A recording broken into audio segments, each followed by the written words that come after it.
I've never been more bullish. I think that all the indicators are very auspicious.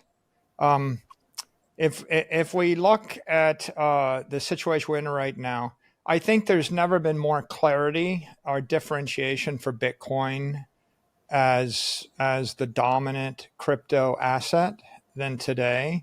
I think we've got pretty good clarity and universal consensus that Bitcoin is an asset without an issuer, that it's a global asset, that it is a non-sovereign store of value strategy for someone seeking to escape currency debasement. MicroStrategy co-founder and hardcore Bitcoin supporter Michael Saylor said the top cryptocurrency had been gaining support universally in recent times, including from both Democrats and Republican leaders in the United States.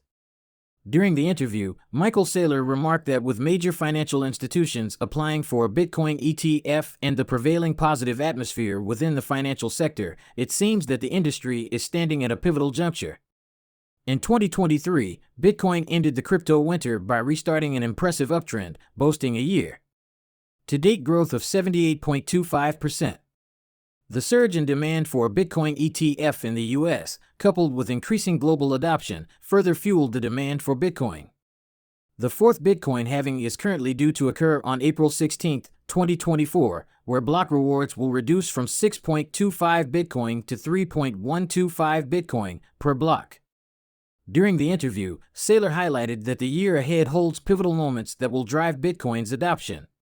He elaborated on 5 key milestones, with the halving event taking center stage as a critical technical juncture. Additionally, he emphasized the substantial significance of gaining approval for a spot ETF as another notable step forward. Bloomberg ETF analysts increased the odds of a spot Bitcoin ETF approval this year to 65%, up 50% from weeks ago and 1% a few months ago. Let's direct our attention to the video. But before we do, please ensure you've subscribed to the channel and activated the notification bell for future updates. The halving will be one of the big milestones over the next year that drives Bitcoin adoption. There's no doubt it's a technical milestone. If you have a $10 billion commodity supply each year and you cut it to $5 billion commodity supply, that's going to put technical pressure on the marketplace.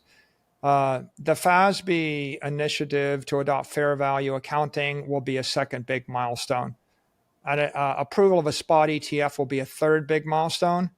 Approval or endorsement of a regulated crypto exchange by the SEC, if they recognize an exchange, or certify or endorse one, that'll be a fourth big milestone. Any kind of other guidance, constructive guidance issued by the regulators out of DC would be a fifth big milestone. So I think those are all the major milestones we can look forward to. If we look at the treatment of Bitcoin in the mainstream media, both across CNBC, Fox, Bloomberg, the Wall Street Journal, the Times, and the like, I think you could see a market rotation of sentiment over the past 2 years, from one of incredulity and suspicion and fear and concern to respect, either a grudging respect or this, or I guess this thing is more than we thought it was. So that sentiment has changed. I think it's pretty clear that there is support for Bitcoin in both parties, in the Democratic Party, the Republican Party, and at the White House level. And I think there's obviously has been universal support for Bitcoin across the crypto ecosystem. And the regulatory developments of the past 6 months, if anything, they've increased uncertainty around everything else in crypto.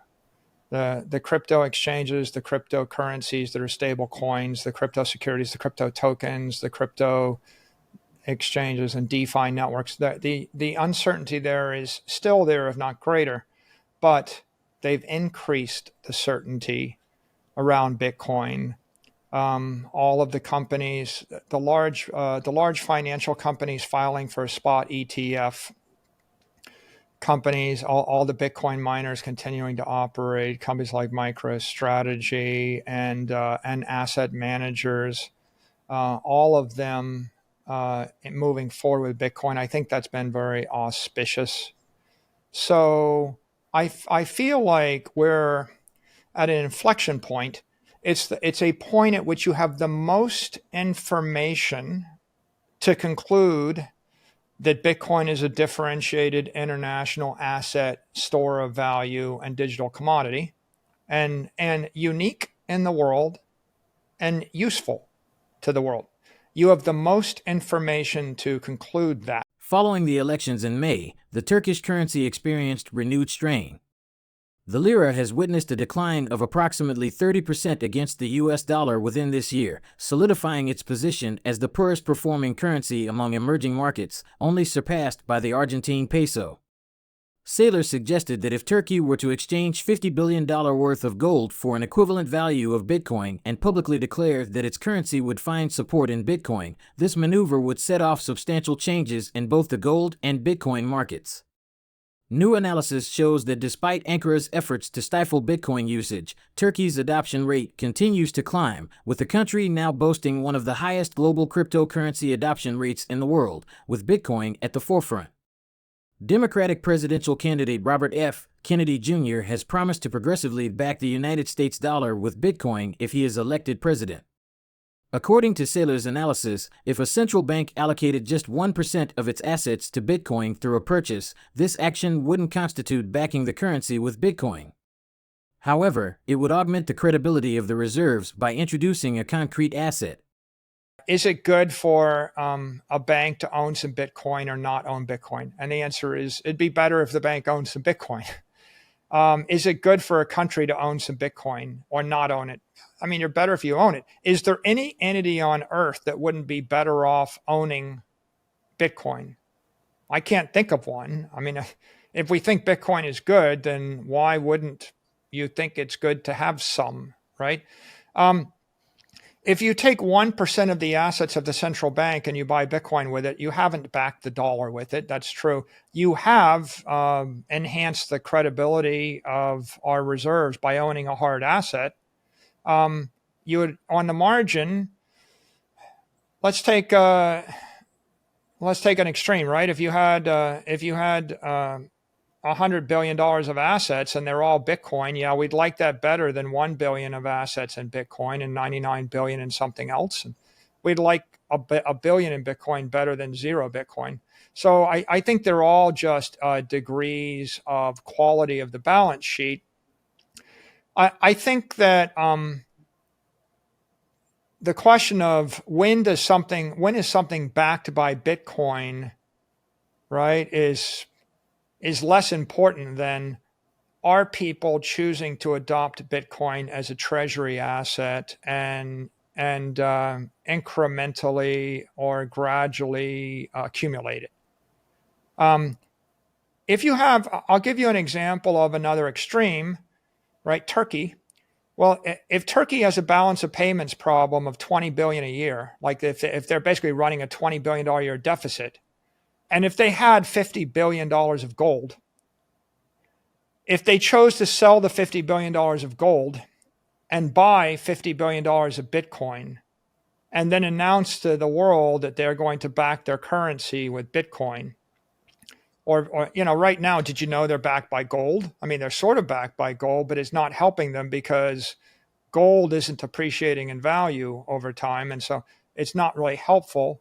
And the definition of what does it mean to be backed by? Do you need to be 100% or 1,000%? I mean, it used to be we were on a gold standard backed 10% or 20% by Bitcoin.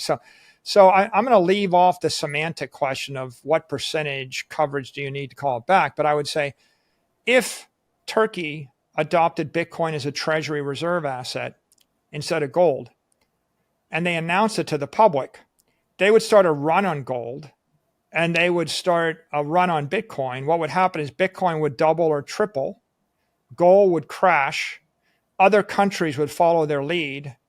Their 50 billion in Bitcoin would become 150 billion in Bitcoin. And Bitcoin, as you know, I think my view is over 100 years, Bitcoin's going to appreciate theoretically 15% a year.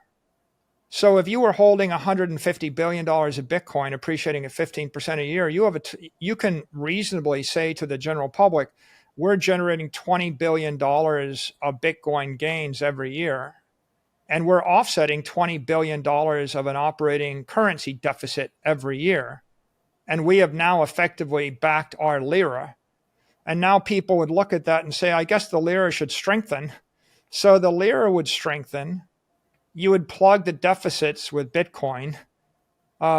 Gold would crash as a money, but that's okay because gold's not working anyway. All the people in Turkey would be benefited. Bitcoin is gaining support universally in recent times, including from both Democrats and Republican leaders in the United States.